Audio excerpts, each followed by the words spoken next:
Happy Wednesday night, everybody. Welcome back to On Texas Football. This is the Wednesday night live stream. I'm Jeff Howe. He's CJ Vogel.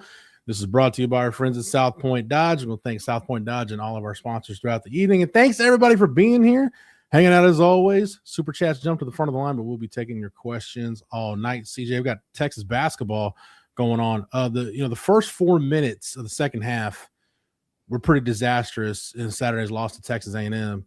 Kentucky got out to a run, but Texas right now keeping it tight. Jordan Pope just hit a bucket. So Kentucky has a 48-47 lead with under 15 minutes to go in the second half from Rupp Arena. You were watching this game, CJ, before we jumped on, as was I. Anything in particular stand out to you in the first half? No, I think, look, this team's ability to compete on the road, right? We saw them obviously with the win over Alabama. You're tied at halftime in Rupp Arena. I know Kentucky's down this year, but that's not an easy thing to do, Jeff. I also just can't help but notice, I think Sean Miller just hates this team. Okay. I think he does. I mean, he's a fiery guy on the sidelines here in his coach's box, but there's just some decision making on the offensive side of the ball that I just think he cannot wait to get his guys out here. But altogether, look, this team's playing hard, and that's all you can ask. I will tell you this. I think it is absolutely a skill, and I think it's this team's best skill and trait to get to the line. They're the best in the SEC at getting so. Dalen Swain's been fantastic at it. Matas is obviously really good at it as well. But to be able to go on the road and make your free throws and make a living there, Jeff, I mean, that translates to every single game that you play. They're 1 for 10 from beyond the arc, but they're compensating right now 30 points in the paint tonight so far. So Kentucky is winning the rebounding battle. That's one thing that would be a negative for me, just way too many offensive rebounds for Kentucky. But I laugh because, where this team is right now, it's small victories. Right before we went live, Tremont Mark just made a terrible play and threw a ball away, and Sean Miller's ready to just jump down his throat. And then in the very next, like in the blink of an eye, he gets a steal and goes the other way and gets a bucket. So, that's not how Sean Miller wants it. But like I said, CJ, you'll take those small victories right now because they seem to be few and far between. Look, we knew this year was going to be a tough year. It's tough to have roster continuity in college basketball as it is. And especially when you're a first-year head coach, it's even harder. So, at the end of the day, the fact that they've put themselves in a position to be in the discussion for an at-large bid, they're meeting my expectations because I'll be honest, I didn't have the bar very high. Yeah, no, I'm with you. And again, making the tournament year one in a new coach is not an easy thing to do, regardless of who returns, who they get out of the portal, what this roster construction looks like. And to your point, I believe the latest Ken Palm had them in the mid-30s. The Vortic one that has them upper 30s. So they're in the consideration right now. Look, if you can go 1-1 this week, obviously a win on the road here would be fantastic. But making the tournament, that should always be the goal, but in year one, just getting into the dance, I think would be a really successful year one for Sean Miller. All right, let's go ahead and get to the topic du jour, CJ. The chat is fired up about the Texas offensive line situation. Now, you wrote a little bit about this morning over on TexasFootball.com. And Rich Money Cash 1 can't screw up the offensive line 2 years in a row. I'm seeing just a lot of comments like that about the offensive line. Michelle saying need Telek Lockett. Do not let him sign with Maryland. I'm gonna venture a guess whatever could have happened between Telek Lockett and Texas is not going to happen at this point. I feel fairly comfortable saying that. I don't know what the pivot is for Texas right now, but I guess we'll find out. CJ, you graded the Texas positional hauls, or I guess the positional activity in the transfer portal. You gave the offensive line a C-. I think that's probably a fair grade for where things stand right now. Could it improve? Absolutely. Could it stay the same? There's a chance to do that. I just until the dust finally settles, I don't think we'll know exactly what the plan for the staff was, but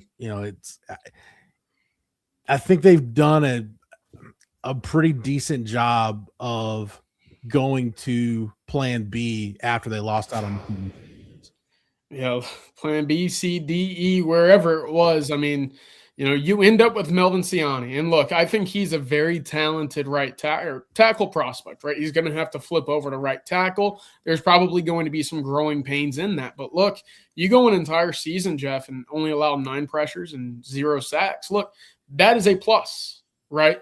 That is a good player at the tackle position. And we know all about it. You need tackles. But again, and the reason why this grade was as low as it was and not any higher, I don't know what Texas does at guard right now. And look, it's the evening of Wednesday, January 21st. Could tomorrow morning they wake up and have, a new option at a guard position? Perhaps, right? Could someone jump in the portal from Miami or Indiana? Perhaps. But it shouldn't have had to come to this 11th hour to figure out who your guy was going to be, right? You knew all offseason. You probably knew from week 4 of the 2025 season that you needed to revamp this entire offensive line. Trevor Goosby returns. You get Connor Robertson back for a 5th year. That's great. Brandon Baker returns. You got 3 solid pieces. You only need 2 now. Well, you've added 1. Maybe Sikorsky could be your guy, but you don't quite know that because, look, with your current guard shakeup, you only have 6 career starts. That's Sikorsky with 6 starts at Oregon State against the Pac-2, and that's Brandon Baker, who's never played it down. So, I don't know. My concern is not with the guys that they have right now. It's just that if this is what it is, if the group they've got right now, if this is the mix they're going to go into 26 with, it just makes me nervous because the margin for error now is so small. That's it. Like you're 1 injury away from being in a world of hurt. And that's what concerns me. And look, I've kind of moved away from needing a lot of depth, right? On the offensive line, I think you need about 7 or 8. Since 2022, Texas has only deployed about 7 guys every year on the offensive line. But boy, would it be nice, right? I mean, like a Kojo last year would have been nice to have him back out there if you needed a plug and play left guard, right? You didn't see Jaden Chapman. You had to throw Nick Brooks into the fire. You just didn't know. So, yeah, I'm with you. It would have been nice to be in a better position right now. But look, I know folks will probably log out hearing the phrase "trust the staff" here, but surely this isn't the end-all, be-all for what this room looks like, right? I would have to imagine there's another move down the road somewhere. Yeah. At this point, look, if Melvin Ciani's your starting right tackle and Brandon Baker kicks into guard or the other way around, I still would like to see them get 1 more experienced guy on the interior. Look, is it possible that Jaden Chapman could turn a corner and basically be, your number 1 backup on the interior? It's possible, but last I checked, hope wasn't a strategy. Yeah, should have been. Yeah, that's just, we'll see what the staff does, but I think your C minus is a fair grade because somebody pointed out, I forget who, I apologize, it was up here in the chat a minute ago. Part of the O-line grade for the portal cycle, you do have to consider getting Trevor Goosby back and getting Connor Robertson back. Like that is part of the equation. It's a great point. But I still think even if you throw those 2 things in, I still think a C minus is fair because you really needed at least 1, no doubt walk in starting guard and maybe 2. And Sikorsky's kind of a wild card at this point. And CJ, I know you've been against position conversions, but I guess if you're going to do a position conversion, at least it's an in-house guy if you end up kicking Baker inside. No, and look, that's probably the one quality there is that you've been around the system. You know the calls, you're familiar with the system, but still it's just, I don't know. One, I guess we do know the first plan did not go according to plan, right? The Michigan kids re-signed. I don't think there was a suitable path for plan B and C to fill the needs that you wanted, right? And again, I think Ciani's very talented. Jeff, what I didn't include there was kind of the overall portal grade for the offense. And look, I think, what was it? Quarterback, there's not a grade. I do know of a name that they're toying around with right now. So they are looking for another quarterback, right? running back A-, again, plan C and D. Wide receiver A+. You get the best player in the portal. That's fantastic. And then I like Michael Masunas. I think that's a guy at the tight end spot that's probably a B. But look, you get a C- at offensive line, and collectively, I think it's about a C+ because of the weight of what you needed with that offensive line. It just takes everything else down with it. It just had to be because of how much importance it carried coming into this portal window. Yeah, Dreadheaded Texan says one day uncertainty won't automatically turn into oh no, we suck again. No, and look, I don't think the sky is falling because you've got a top 15, top 20 type draft pick in Trevor Gooseby. Connor Robertson at this point has played a lot of football, and Brandon Baker got better as the year went on. So I don't think it's the end of the world. But again, to your point, CJ, after you lost out on the two Michigan, especially Jake Guarnera, because he would have been a no doubt walk-in starter for you. At one of the two guard spots, probably at right guard. It was tough to see kind of what the plan was from the staff. But, the unfortunate thing with that is they knocked it out of the park pretty much every other position group on offense where they needed help. Which is why it's so frustrating. Because they make it look easy to go get a Cam Coleman and two first-team running backs, and Michael Masunas fits what they need in an inline blocking tight end with capabilities to make plays down the field, right? You like what you see on the defensive side of the ball. Two over-the-nose options. You get three linebackers. One's depth, one's developmental, and one's a first-team guy. That's what you like to see. And then you look at the offensive line. It's like, why does it take so much extra effort almost to get the guys that seemingly you can go get at every other position group? I've got another take on the offensive line, and we'll get to that here in just a minute. But right now, I want to thank our lead sponsor for the Wednesday night live stream. That's our friends over at South Point Dodge. Texas football fans, you can score an easy extra point when you get to the point at South Point Dodge. South Point Dodge has over 600 vehicles in stock, including the 2025 Ram 1500. Get the real deal today and drive away in an all-new Ram that's proven to last. Plus, you can get employee incentive pricing. That's right. You can pay what their employees pay. That is a real deal. So score big today at South Point Dodge. Check them out off I-35 in South Austin or at southpointdodge.com. Get to the point at South Point Dodge. Let's go ahead and get to some super. Actually, before we get to the super, CJ, I do want to say this with the offensive line. The personnel is a really big part of this, obviously. But I keep going back. My frustration with the offensive line last year, there was a few, but one of it was, they've got some staples they have in their run game and in their pass protection.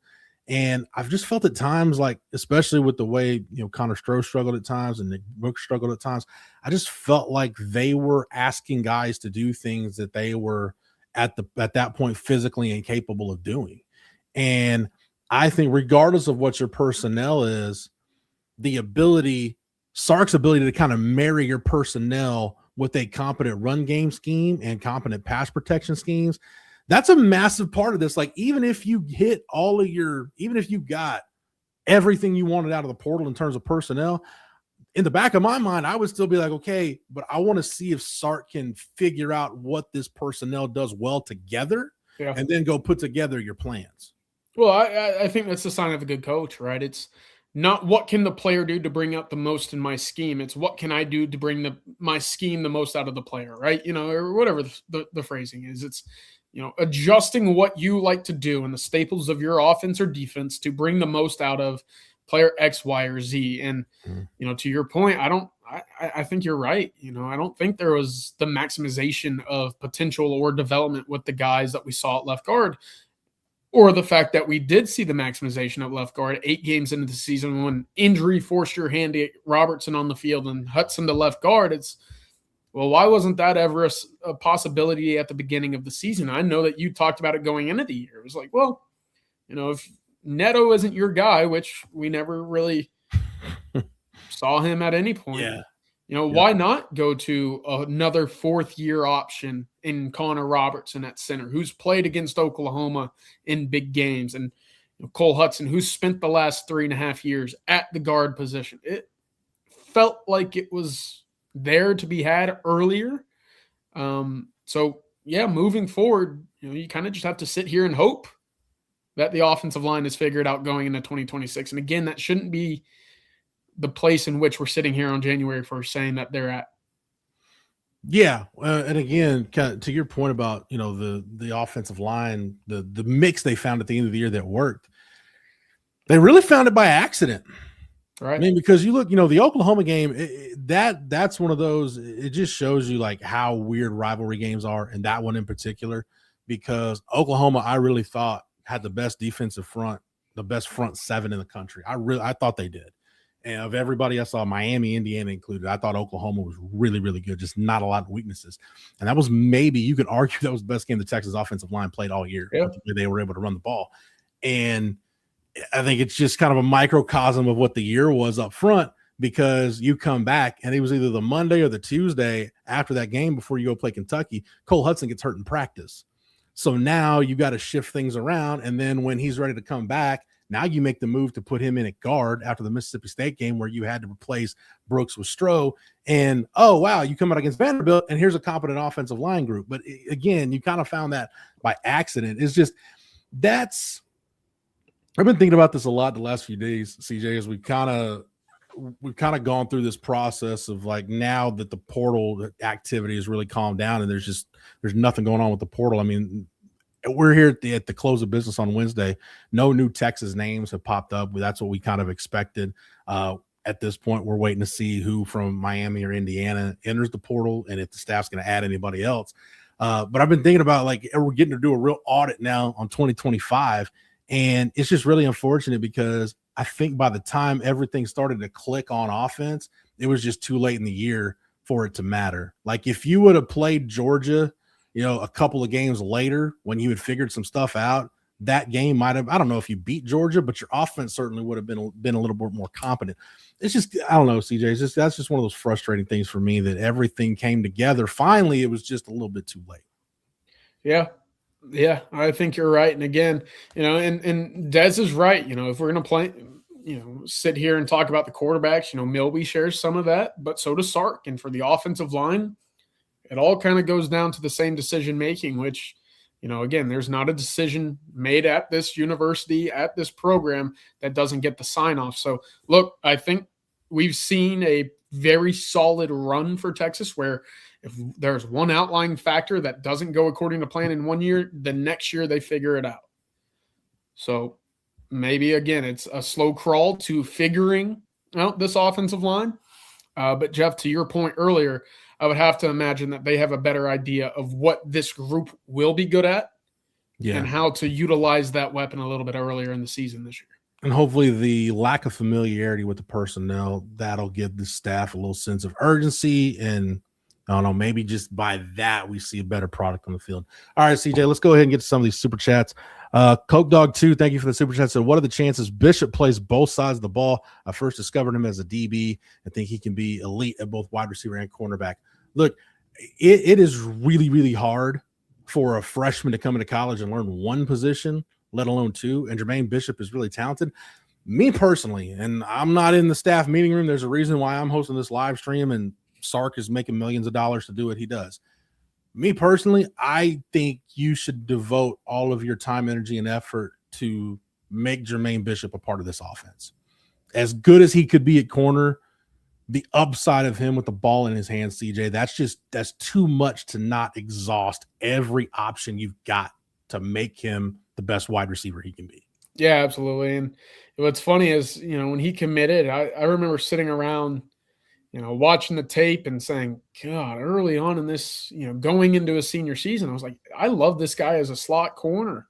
I like this guy as an outside corner. I like him at corner, Jeff, because of the ball skills. You watch his cornerback tape and he runs routes for opposing wide receivers. And I sat there and said, this is what I like. And then, you see his senior year and you see the numbers that he puts up and you see how valuable he is on the offense side of the ball. It's like, to hell with that. Get the rock in his hands, right? Whether it's returning interceptions, returning kicks, just getting the ball. He's different with the ball in his hand. So I think you start on offense. And again, to the point of what we've talked about with other position groups, he provides something that you don't see all too often in this current Texas wide receiving room, and that's a lot of quick yak after the catchability. So I like that a lot for Texas. That was a hell of a move by Dalen Swain, by the way.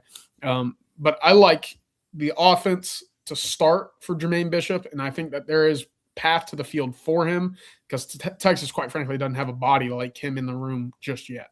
Sarkis talked about it, like in his career. I mean, he had Adoree Jackson at USC, who was a two-way player. John Ross was a little bit of a two-way player when he was at UW.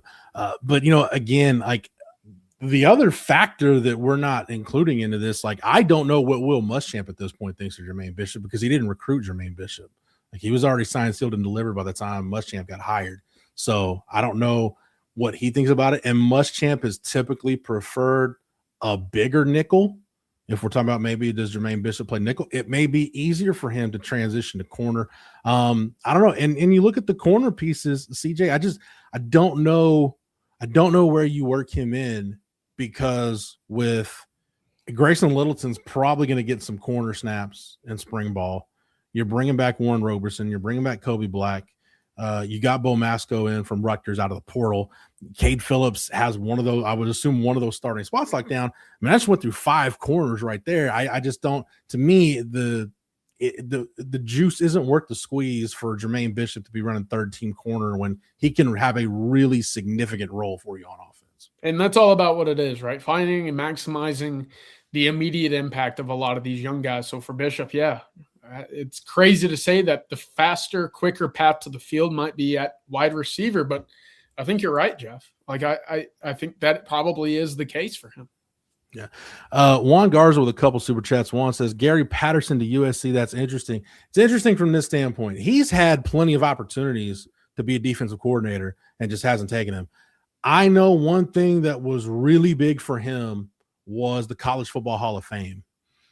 And I think it's really interesting that the year he gets inducted, that he's a part of the class, is the year that he gets back into coaching. So I don't know that that's that much of a coincidence.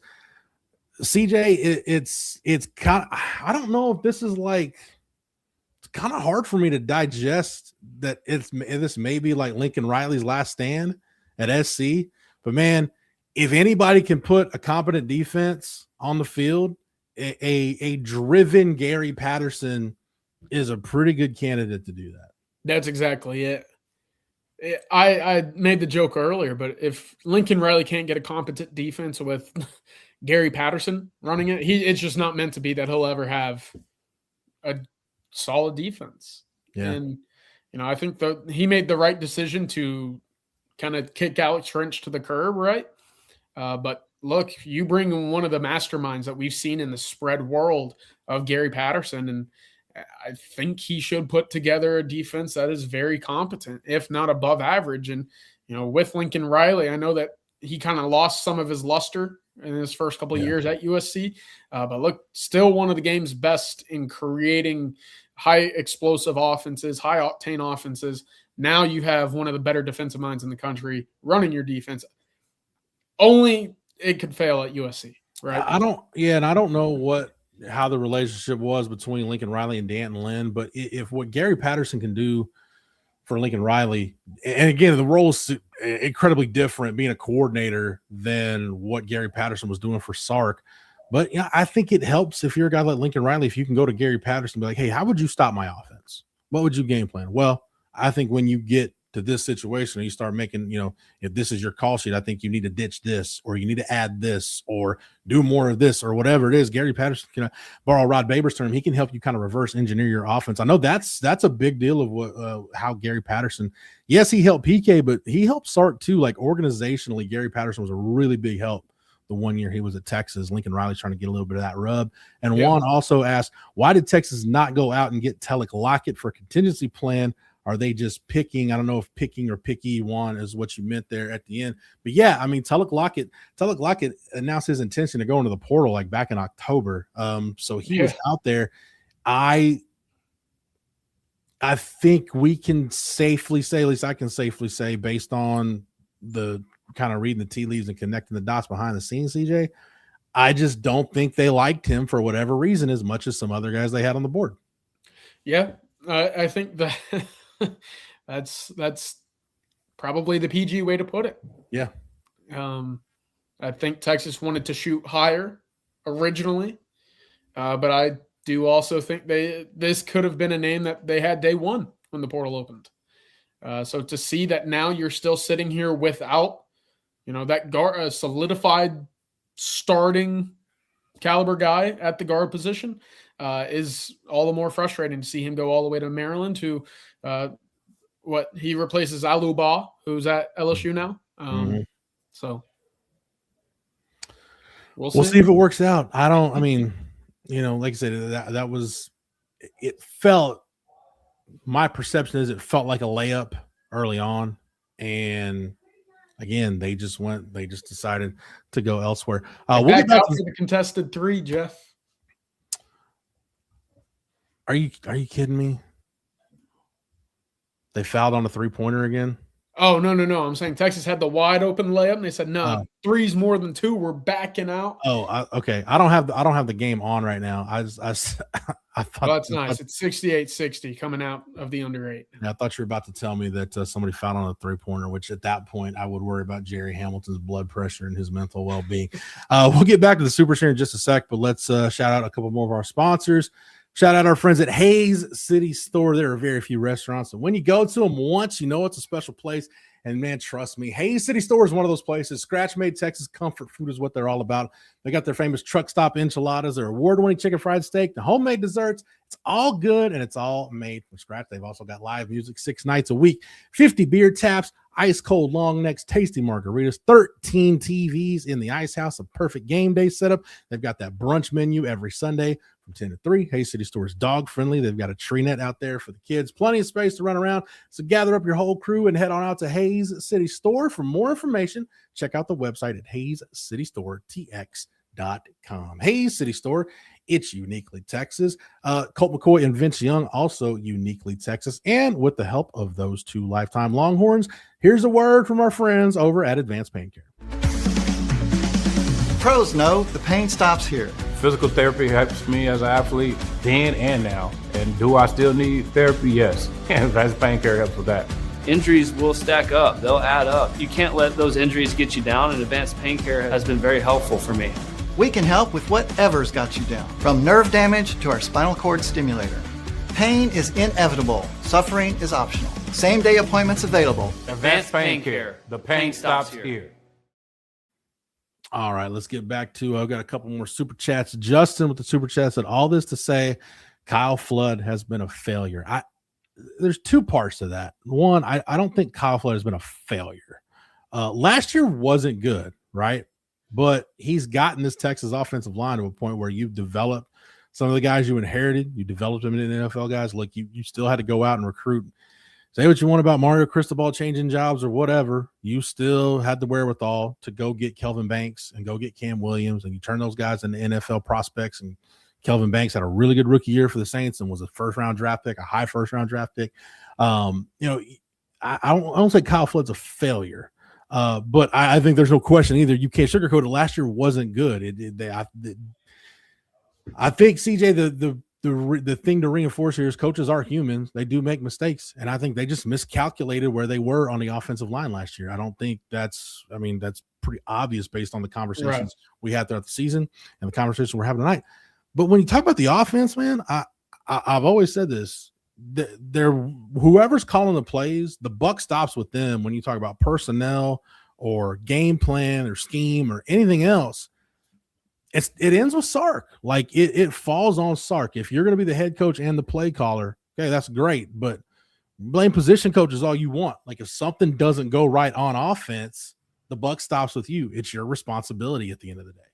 No, I completely agree. I don't think Flood's been a failure. Look, you were 2 years removed from being a Joe Moore Award finalist, right? Like he's been proven to put together good offensive lines. To your point, I think it was a staff failure last year to get that offensive line where it needed to be early in the year, middle of the year, and then finally towards the end of the year, right? It took too long to get there. And I think collectively as a staff, now when it comes to getting your portal guys for this year, I don't put that on Flood. You think Flood's in the negotiation room, going down every single dollar digit and decimal when it comes to who's getting what they're going to pay who? No. I also think there's too much emphasis put on position recruiting, position coaches in portal recruiting. I think there is. Everything's transactional for the most part in the portal. Relationships don't do a whole lot for you. There's no real need to have a relationship in the portal because, look, you're getting paid a lot of money, and that's probably, in a large majority of portal decisions, the deciding aspect and why players end up signing where. So, no, I don't put that on Flood. And I do think that, hey, if you're going to do the same thing with Sark with the play calling, you need to go look at the personnel group and room there and say, hey, if you're going to go recruit 1, 2, and 3, all right, well, make sure that 1, 2, and 3 are aligned the way that you want. I think that comes down to your scouting department, your personnel room, and everybody else behind the scenes as well. So, no, I don't blame Fluff for that. I was rambling a little bit earlier, but what you just said, you said it a lot more eloquently and had it more well put together than what I was trying to do earlier. I do put it on the staff where I would blame the staff for the offense in 2025 would be that I just think you way overestimated. I think you overestimated how ready Arch was going to be at the outset. I think you overestimated how ready CJ Baxter was going to be coming off the injury. I think you overestimated your personnel on the offensive line. And like we talked about, like it took you look at the offense, like, and this is why I didn't poo-poo what Arch did against Arkansas. I was like, oh, it's against Arkansas. Their defense is terrible. And my counter argument to that would be, dude, go look at Arch against UTEP. That was not a good UTEP team at all. And that looked like two totally different quarterbacks. So we saw growth from the offense. But I think because there were too many unknown variables or too many things unaccounted for, too many things, that was the thing, CJ. This staff under Sark, up until last year with the offense, had done a really good job of not just developing guys, but going through the portal and not leaving anything to chance. Right. Hey, the best example of that, the year they took Trill Carter out of the portal. I mean, we want that one extra body at defensive tackle. Like, okay, great. And Trill Carter played a handful of snaps and ended up leaving. Wasn't really that much of an impact guy, but at least you took him. I remember 2022, like, hey, you took Tariq Milton out of the portal. Why'd you take him? He was an insurance policy for Jordan Whittington. And it just so happened that you didn't need to cash that insurance policy that year. Right. Great. Awesome. But it's stuff like that I'm like, okay, they're not leaving anything to chance. They just left way too much chance last year. And that's why we saw the product. It was very much hit or miss. But, man, once it hit its stride, it's like, okay, that offense, and granted, Michigan was missing some defensive starters, but the offense that was on the field against Arkansas and Texas A&M and Michigan, that's probably the offense, CJ, at this time a year ago that Sark thought he was going to see from the jump.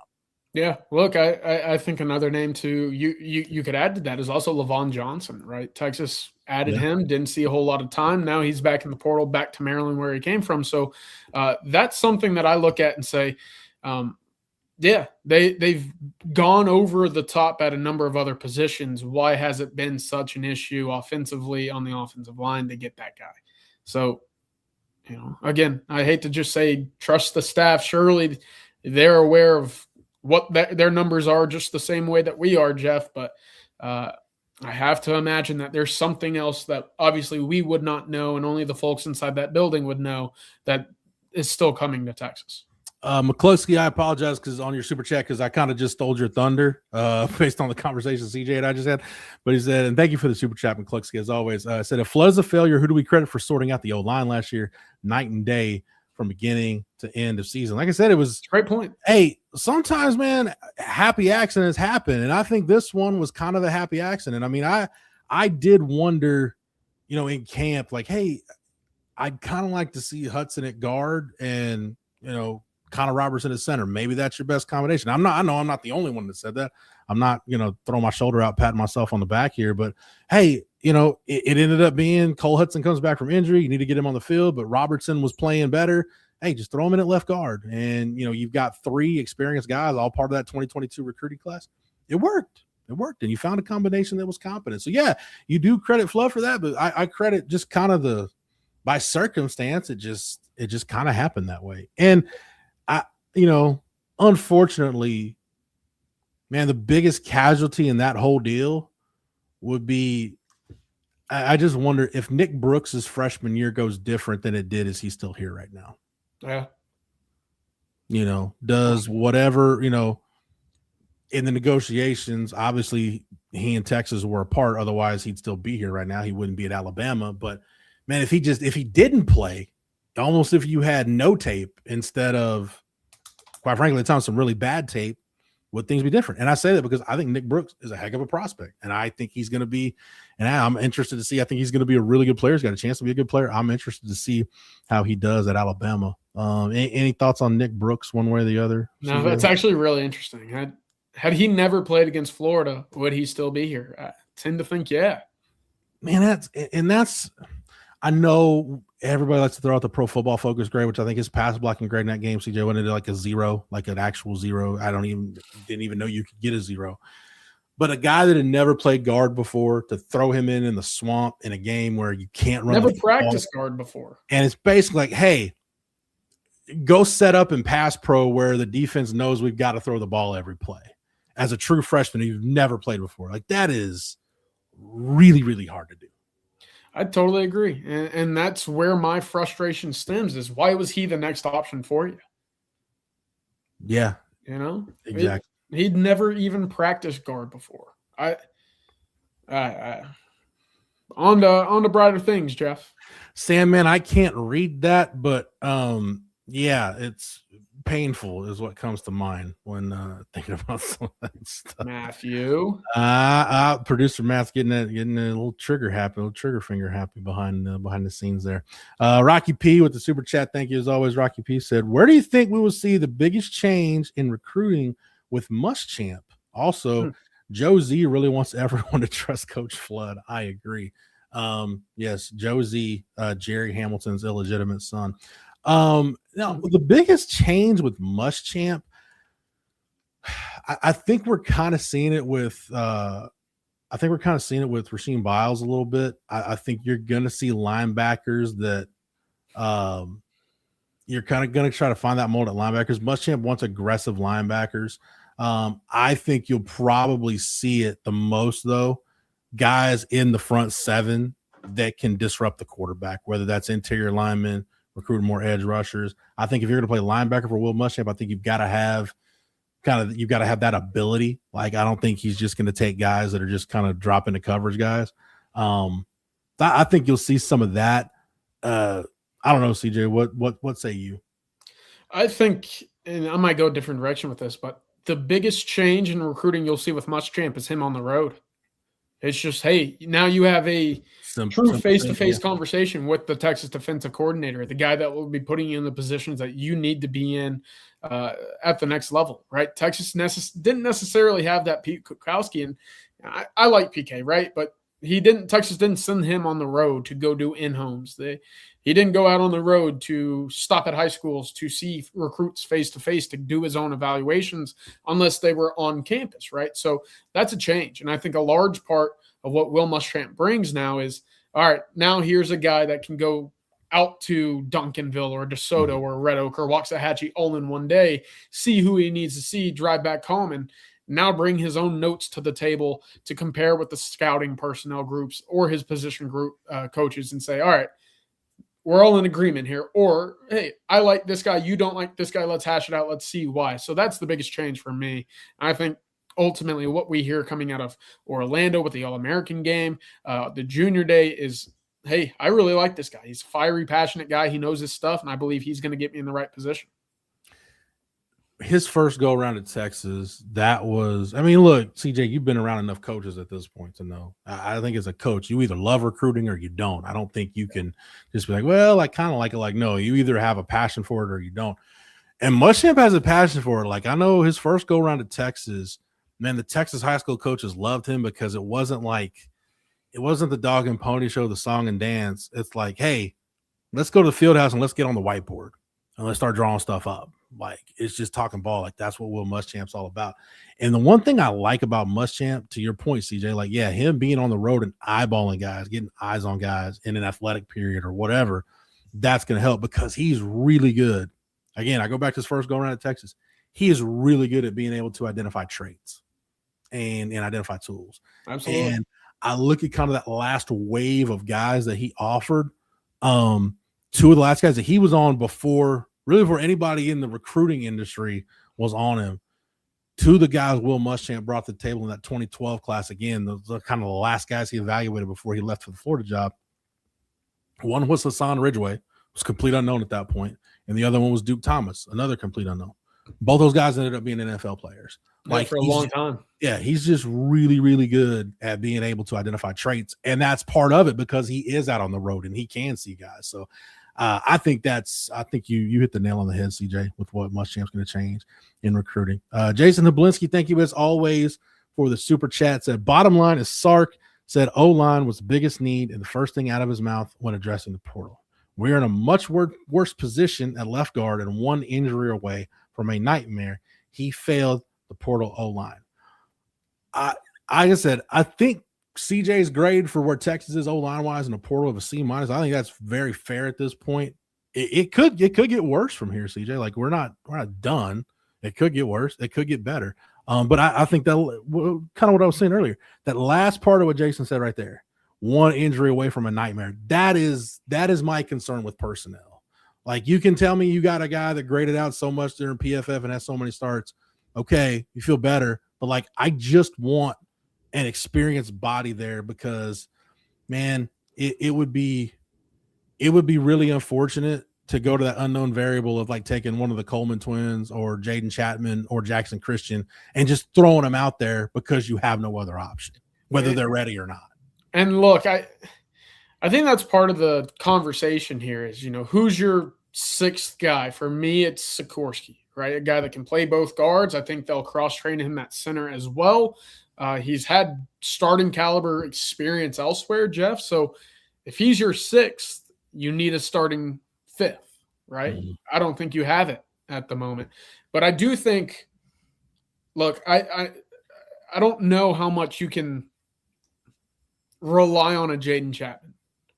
Right. He's going into year 4. We haven't seen him. He hasn't necessarily pushed for a starting spot just yet. That's going to be tough to rely on him.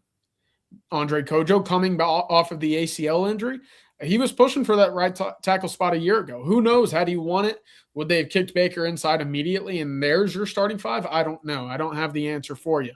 But I know that it's tougher to move as a 335-pound human being when you're coming off of reconstruction surgery at the ACL, right? That's not an easy thing to do. So, where else do I rely on my depth if I'm Texas? I think you have to look at the Colemans and say, hey, y'all have to get going quickly. Yeah. And I know folks look at John Turntine and say, hey, 5-star kid, come on in here. You got a path to the field. Yeah, that's correct. But he's also got a path to the buffet line at Sanjak, Jeff, because he needs about 30 pounds. And if he's trotting out there immediately, that's because he's gained 30 or 45 pounds to where he needs to be. So I don't know if he's a viable option immediately. Right. No, it's fair. Yeah. I don't want true freshmen to be options unless they're just that good. Sign me up for that. I mentioned the example all the time. It's funny. I was talking to somebody about this the other day because we're talking about we're talking about Oklahoma's offensive line this past season where they had to play Fasusi and a bunch of young guys. That's like, oh man, got these guys like, yeah, they're playing because you don't really have any other option. Like you kind of just got to let those guys sink or swim. Yeah. And I remember, go back to 2015, Connor Williams and Patrick Vahe were opening day starters as true freshmen. And it's like, oh man, like you can go revisionist history. Like, man, Texas must have had 2 really talented freshmen. Like, no, there's a reason why the minute Connor Williams got onto campus as a freshman spring enrollee, why he was a walk-in starter at left tackle, because there was nobody else. And Vahe got there during the summer, and there was nobody else. So the starting left side of your offensive line was 2 guys that were still trying to figure out how to get around campus when you told them to line up and go give it the old college try against Notre Dame in that opener. So yeah. The offensive line's been in worse situations at Texas, and that was kind of a side tangent right there. But, I mean, at the end of the day, yeah, I don't want true freshmen on the field unless a guy is like, look, man, if you're fortunate enough to have a Kelvin Banks or a Jordan Seaton, like what Seton's been in college so far, that like the minute they get to campus, you're like, dude, you're 3 and done to the NFL. Like get in there. You're our starting left tackle. Like go for it. I just hope that's not the case with any of these. I hope that I would rather that be the case. That's fine if that's the case. I just don't want to rush freshman offensive linemen before they're ready. Yeah. Baptism by fire doesn't do anyone good. Right. No, and man, I think of the guys I've seen at Texas over the years when Texas, after that 2005 group cycled out, man, you got a cycle for almost a full decade where you're just playing true freshmen before they're ready. And it was just stunted so many guys' development. Like I think about guys like a David Snow, even though Josh Cochran had the shoulder problems late, like he got thrown in before he was ready. Kent Perkins got thrown in before he was ready. Even a guy like, Kennedy Estelle got thrown in before he was ready. And granted, he had his own issues, but yeah, just guys, and you just wonder, like, man, where would this guy be if he had gotten a redshirt year and gotten to develop a little bit and gotten a feel for it, rather than you just worry about, man, if a guy, kind of like where Nick Brooks was, if a guy gets thrown out there and it goes bad, where's his confidence? Yeah. And can he get it back? And there's just not to say they can't go wrong with a veteran, but I think you get what I'm saying, CJ. It's just too dicey with the young guy unless they're just that good. Yeah, no, I totally agree. All right, we got let's thank our last sponsor of the evening. That's our friends over at Von Lane. Now that the holidays are behind us, it's back to business. That means meetings, conferences, packed travel calendars. If you're still flying short routes or driving hours between cities, there's a better way to get there, and that's Von Lane. Von Lane delivers a first-class travel experience on the ground. You board in minutes at private hotel terminals, settle into one of 22 oversized leather seats, and enjoy complimentary Wi-Fi, snacks, beverages, and hot towel service on every trip. On select departures, Von Lane also offers complimentary meals, making travel time genuinely productive and relaxing. One recent writer put it best: this was actually one of the best traveling experiences I've had, and I don't think I'll ever drive myself to the Houston area again. The host was amazing, better than any flight attendant I've had. Great service, great amenities, and a great, comfortable ride. Von Lane is also rolling out Starlink Internet across the fleet, making complimentary Wi-Fi even faster and more reliable, perfect for staying connected on the way to meetings and conferences. Von Lane services Austin, Dallas, Houston, San Antonio, Fort Worth, Plano, the Woodlands, Nashville, Memphis, Atlanta, and Knoxville. If you're traveling with a team, you can even charter your own Von Lane, designing the trip from pickup to drop-off. Visit vonlane.com, and if it's your first time riding, enter the promo code OTF26. That's OTF26 at checkout to receive $20 off of your first trip. Von Lane, it is a private jet on wheels. CJ, we kind of hit on this earlier. Not just very little news to recap. Nothing really brewing with the portal. We're through business on Wednesday, which means if somebody from Texas was going to submit their paperwork, we're pretty much past that window now. So at least the returning guys are in the boat. They're in the boat for good until the next portal window. As far as incoming guys, nothing going on. We'll see what they still. I mean, it may not be the caliber of guy they wanted, CJ, but I think probably still at least one offensive lineman. If you can find the right edge rusher, maybe a guy, that has some nickel experience on defense. But I don't want to make this sound demeaning, but I think some of your pickups are going to be guys like Marcus Boswell, where it's a guy that, hey, it's probably going to cost you little to nothing from a rev share standpoint, quite frankly. It's almost like signing an undrafted free agent in the NFL or bringing in a guy for a workout. Like, hey, if he hits, great. If not, then you didn't dip into your pot, your rev share NIL pot, to get that guy on campus. I know that might sound rough, but I mean, where we are in college football, that's basically what we're talking about now. No, I think you're absolutely right. And that's how, again, I think you'll start to see more and more of the final additions to a roster kind of fill out with guys that probably don't break the bank and probably will end up being a developmental piece or someone that is lower on the depth chart just because you need a body, right? That makes sense, right? I don't want to say free, Jeff, but I mean, in the sense of roster construction and rev share and NIL, you're not breaking really any money to get them out here other than a jersey. So I think that's what you'll see. A quarterback's another name. I think Texas is still active in the edge market at the moment. So we'll see what comes of that. Of course, they've been after about 4 guys so far. So it makes sense for Muschamp to say, hey, I need one more piece for my puzzle on this side of the ball. Let's see what that means. Let's see where they end up with that. Yeah, and again, this is how Will Muschamp coaches defense anyway, but maybe my biggest takeaway from watching the CFP, the quarterfinals, the semifinals, and the championship game is good pressure beats good protection every day of the week. Yeah. And if you can maximize your ability to disrupt the quarterback, you've got a chance to go pretty far. And I totally agree. Even as good as, like, I mentioned this last night, Marcus and I did kind of talking about the game. I don't know your thoughts on it, CJ, but even like, as good as Miami's edges are, most of their success against Indiana came when they did what? When they stopped dropping a bunch of guys into coverage and playing zone. They got tighter at corner. They started bringing more guys in the rush, because at some point you can only account for so many bodies. Either you're going to leave one of your edges single blocked, or you're going to have a free rusher getting after the quarterback. And as good as Mendoza is, he can't account for every free rusher on every snap. And Indiana had to pivot. Like, they had to finish the game pretty much running the ball or hoping Mendoza could make something happen with his legs, because it was pretty evident, like, hey, we're not going to be able to handle Miami and pass pro. I think Texas could have that. When you've got a guy like Colin Simmons as kind of the head of the snake, like, you could have that kind of a fierce pass rush where it doesn't matter what the opposing offensive line looks like, what kind of protections they've got, how good the quarterback is. If you just throw more talented pass rushing bodies at them than they can handle, you're going to win the majority of your battles. Absolutely. And I think that's why, look, Jaden Woods, Wendell Gregory, right? Caleb Herring was another name, Princely Uman-Mielen, there was interest at least. So, it makes sense to go that route to get yourself another Colin Simmons. Because, Jeff, who knows how different this season could have been had they landed David Bailey a year ago, right? They were interested. They brought him in. He ends up signing with Texas Tech. He ended up being the best edge rusher in all of the country, right? First team All-American, led the country in sacks. So if you can add another Colin Simmons, that makes life all the easier for a defensive coordinator, a defense in general. So we'll see if they go out and add one more, if there's a guy that they like on that spot. It's going to be, 2 things on that. Is just, I'm thinking out loud here. It's going to be interesting. Like, in the Marcus Boswell commitment kind of got me thinking like this.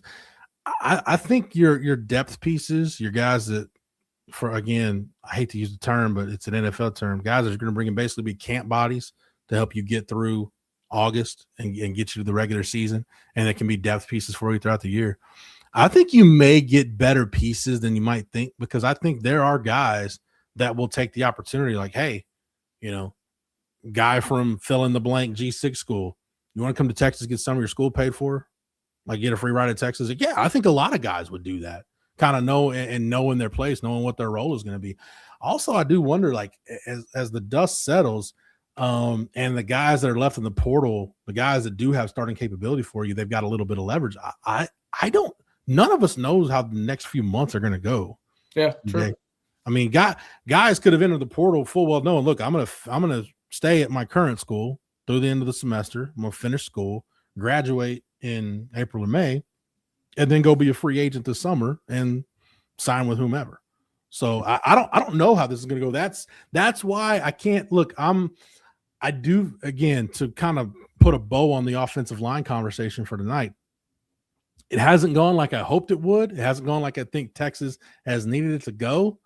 But it's not over, because there are still guys out there, and you still got a few months to put this thing together. And I don't know, man, it's going to be interesting to see how many guys are left in the portal and what kind of leverage they have. And, if teams get really, I'm not just talking about Texas, but if you suddenly have like an injury in spring practice and now you need a guy, well, because player X stayed in the portal, his value might have just grown exponentially and he didn't even really do anything. Yeah, that's going to be an interesting part of it as well. My thing, again, is what also changes in spring football, because we've heard Texas move towards, quote-unquote, the NFL model, right? It's lighter spring, no spring game. Does that continue to be the case for Texas, knowing that should you lose someone of importance in the spring, you don't have the opportunity to go get somebody else to fill that spot? How light does it get in the spring? How light does it get in fall camp as well? I think there's even more emphasis on when you do go live, your proven commodities should be in there as little as possible. Yeah, I like it. Like there's no reason, like if you run a 120 play scrimmage, which I don't even know if teams are going to do that anymore. There's no reason for Colin Simmons to play more than like maybe 10 snaps. Just get a good sweat going, get your work done, and get out of there. Hey, you remember how to put on pads. That's all I need. Yeah, I don't think Will Muschamp needs to see Colin Simmons do bag drills to know he's a really good football player, right? Yeah, like you still got to get your work in, but yeah, I don't. Joe Z, you got to have some faith, man. It's not over. Was it over when the Germans bombed Pearl Harbor? No, it's not over. So, well, it's over in Kentucky. Yeah. 85-80, Kentucky comes away with the win. Look, Texas tried to claw back, but Jeff, I think we're starting to see a continual trend here of the first 4 out of halftime hasn't been pretty for Texas in the last 2 games, and I think that's just been too high a hill to climb. Afterward, A&M was a game just like that. Now Kentucky, where you allow an easy deficit to build up to 6 to 8 points, and you just can't get over the hump as the second half continues. My thing is I keep going back to the bench. Bench scoring, you got 14 points from the bench tonight. All 14 from one player. It was all Kendall Weaver. It's a good showing for him. Yeah, no, really good. But, bench scoring was dominated by A&M on Saturday. Tonight, you lost bench scoring 27-14. Yeah, Kendall Weaver wasn't going to outscore Kentucky's bench by himself. And I'm not putting it all on the bench guys, but CJ, you go into a game like this, you got to get more than 0 points on 2 field goal attempts, 2 total, one offensive rebound, 1 assist, and 4 fouls in 12 minutes. You got to get more than that from Lucina Traore off the bench. Yes, you do. You do. And Texas was hamstrung a little bit. Cam Heide did not play the first half. They said that he was battling illness. He did not go through much of pregame shoot around.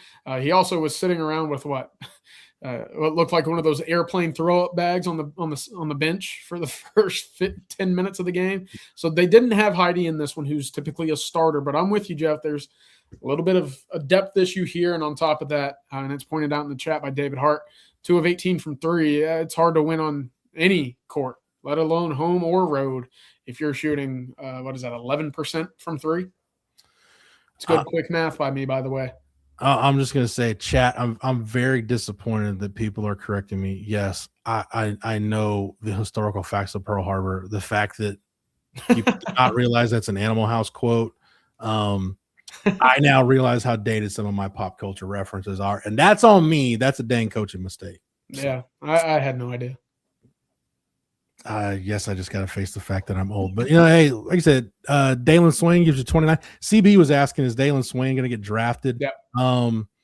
Dalen Swain at this point is probably a second-round pick. I think, you see the flashes. It's just there's still, he ended up fouling out tonight. So there's still some things here or there. I'd like to see his handle get a little bit better. It's continuing to get there. I don't know that it's ever going to be great.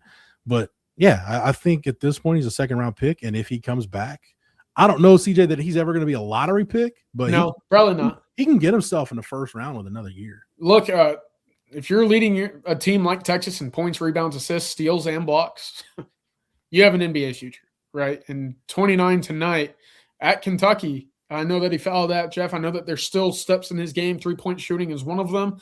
I think he's now 1 for 9, and since I think they said, January 6th on the broadcast.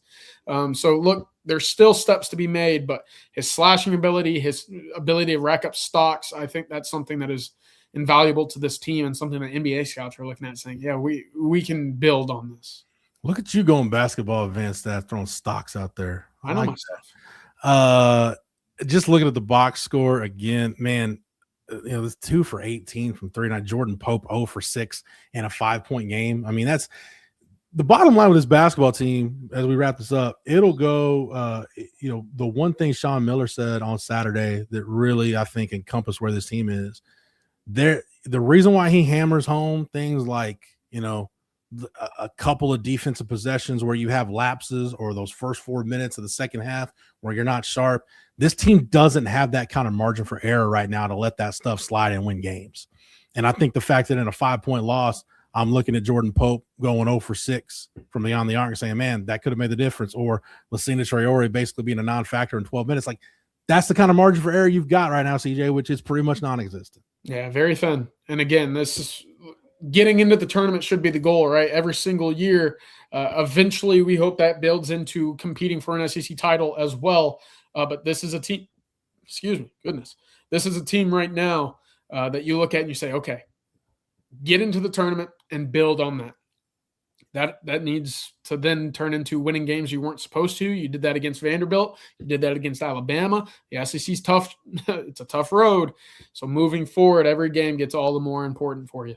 Yeah, I think Sean Miller's a hell of a basketball coach. I'm not worried about the future of the Texas basketball program, but yeah, it's going to be an uphill battle to make the big dance at this point. All right, CJ, thanks for the knowledge and expertise as always on this live stream. Thanks everybody for participating in the chat, keeping it lively as always. Thanks everybody for the super chat. Thanks to our sponsors this evening. Our lead sponsor tonight was South Point Dodge. Also, thank you to Hayes City Store, Vaughn Lane, and Advanced Pain Care. If you're not a member over at OnTexasFootball.com, you still got time. Not much time left, but you still got time to take advantage of our Portal Madness special. $1 for your first month of access over at OnTexasFootball.com for first-time subscribers. Come join the fun. See what Jerry's going to name the next portal thread and jump in on the discussion. As CJ said earlier, we talked about it. We're starting to do kind of an autopsy of the 2025 season now that the portal's slowing down. So plenty of stuff to come up. Spring ball will be here before you know it. Recruiting is always going on. So come on over to OnTexasFootball.com. Jump on the message board, get in the discussion. And first-time subscribers, $1 for your first month of access